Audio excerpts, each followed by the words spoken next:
What's going on, everyone? This is Kevin here, coming at you with 7 reasons to avoid getting the Samsung Galaxy A54 5G. So without further ado, let's get started.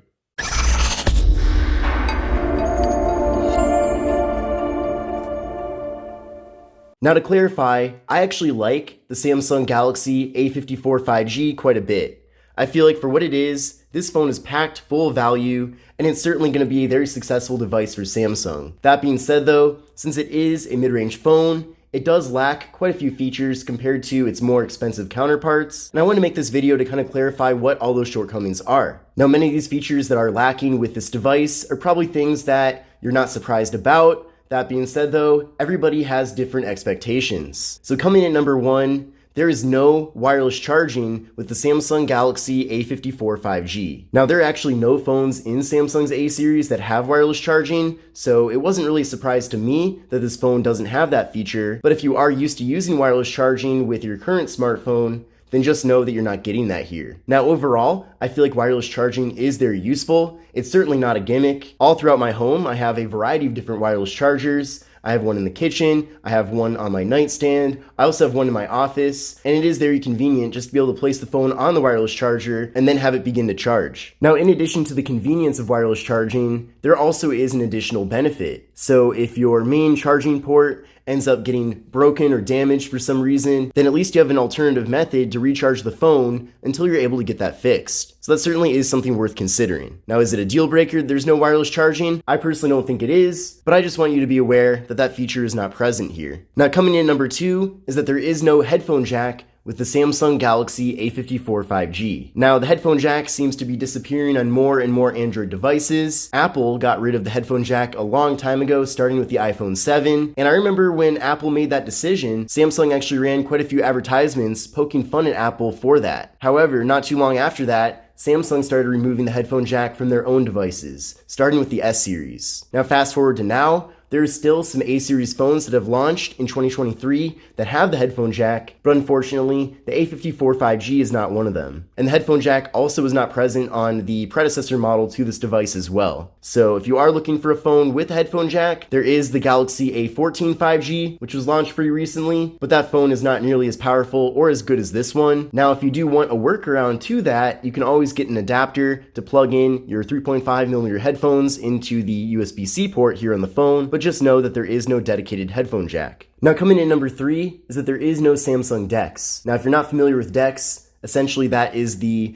desktop mode that you can put the phone in. So Samsung offers that in their more premium devices, such as the S series, where you can plug in the phone to an adapter and then connect that to a monitor, and then you're basically able to use a desktop operating system stemming from the phone itself. So that's actually a really cool feature. I'm a big fan of that. And I personally think that most of the A-series phones actually are powerful enough to accommodate Dex, but Samsung has decided not to include that here with any of the A-series devices. So I think that would be a great feature to even set this phone further apart from its competitors. I know that Samsung probably does save Dex for the more expensive phones because they want you to pay more for that feature, but at the same time, they could just give this phone even more value if it actually had support for Dex. Now, bringing Dex to this device would require more than just a software update, as the USB-C port here on the phone does not support HDMI out, so they would have to also give it a better, more capable USB-C port. And that's another thing. Unlike some other Android phones, you cannot plug this device into a TV via the HDMI port and have it actually duplicate what's on the display of this device. Now, the next reason why you might want to avoid getting the Galaxy A54 5G is because there is no USB wall adapter included in the box. You probably noticed already from my other videos, but the box the phone comes in is very slim, and that's because there aren't really too many contents included. Of course, you get the phone itself, you also get a quick start guide and a SIM card removal tool, but there is no wall adapter. Now, I will give them some credit. We do get a double-sided USB-C cable for charging and data transfer. That is nice,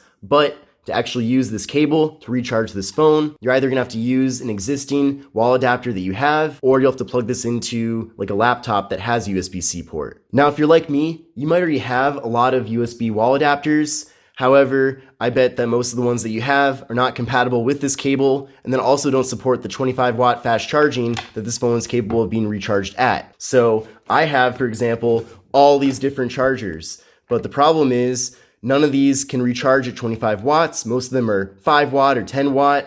and then they're all the standard USB-A. So I can't use this cable with this charger. So if you are actually looking to recharge this phone at the full 25 watts, which I do recommend you doing, you can use this cable for it, but you're gonna need a wall adapter that does support up to 25 watt fast charging. So keep that in mind. Now moving on, the next thing I want to discuss is the processor that we're getting here with the phone. Now the good news is the Exynos 1380 processor, paired up with 6 gigabytes of RAM here on the device, is decently capable. This phone will get the job done for the majority of tasks that you'd expect from a smartphone. That being said though, this is a mid-range device, so definitely don't expect to get flagship performance. So for the most common tasks, such as phone calls, text messages, browsing the web, going on social media, reading ebooks, also listening to music, all those various things are going to work really well here on the device. But if you want to do some more performance intensive tasks, such as video editing or high performance gaming, for example, then you probably will notice some frustrations. In addition to that, if you're someone who's always on your phone, or maybe you're using your phone a lot for work, then you might be frustrated over time with this device not being as fast as maybe some of the more expensive phones out there. So keep that in mind. Now I did run a benchmark test using Geekbench 6. So I got a single core score of 1004 and a multi-core score of 2788. So what I recommend doing is running this test on your current phone and then compare your scores to these scores to see how the Galaxy A54 5G compares. Because it is possible that this phone might actually be slower than your current device. But on the other hand, it could be faster as well. Now the next thing I want to discuss is that there is no S Pen here with the device and also no support for an S Pen. So if you're familiar with the S Pen, that is basically Samsung's pen that they have in the S23 Ultra and some other devices, and it did originate from the Note series of phones, but basically it's a stylus that goes into the phone itself, and then you're able to use it to navigate around the device, also to do drawings, sign signatures, and different things like that. So it's a really useful stylus to have. Now with some other Samsung phones, you can use the S Pen on the device even though there's no slot for it. But for the case for the Galaxy A54 5G, you can't use the S Pen here with the phone, and of course there is no S Pen integrated into the device itself. Now, this might not be a huge surprise to some people,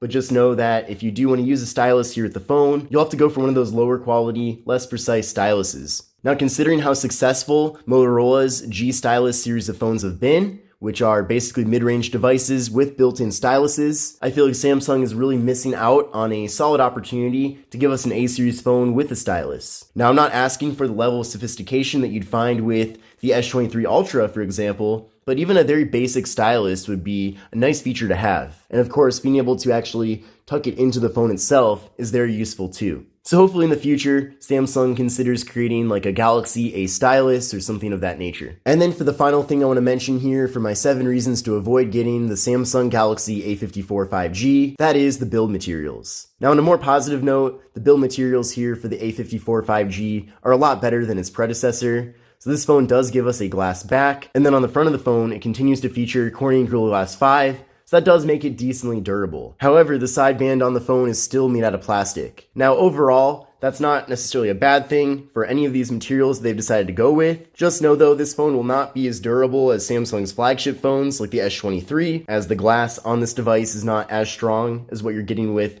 that device. And then with the plastic band on the side of the phone, you will want to pair this up with some sort of case to keep that from getting scratched up. So this phone is built really well and it is of good quality, but just be a bit more careful with it compared to how you'd be with a more expensive smartphone. But this concludes my video on 7 reasons to avoid getting the Samsung Galaxy A54 5G. As I mentioned earlier on in the video, I'm actually a big fan of this phone. I think it's a great device. I think it's going to be very successful for Samsung, and there's a lot of things to like about it. But I just don't want anyone to get this phone expecting more than what we're getting here, so hopefully this video kind of helped clarify things a bit more. But if you liked the video, definitely give it a thumbs up. Check out my other Galaxy A54 5G content here on the channel. And with all that said, I will see you in the next one. Take care and have a great rest of your day. Bye.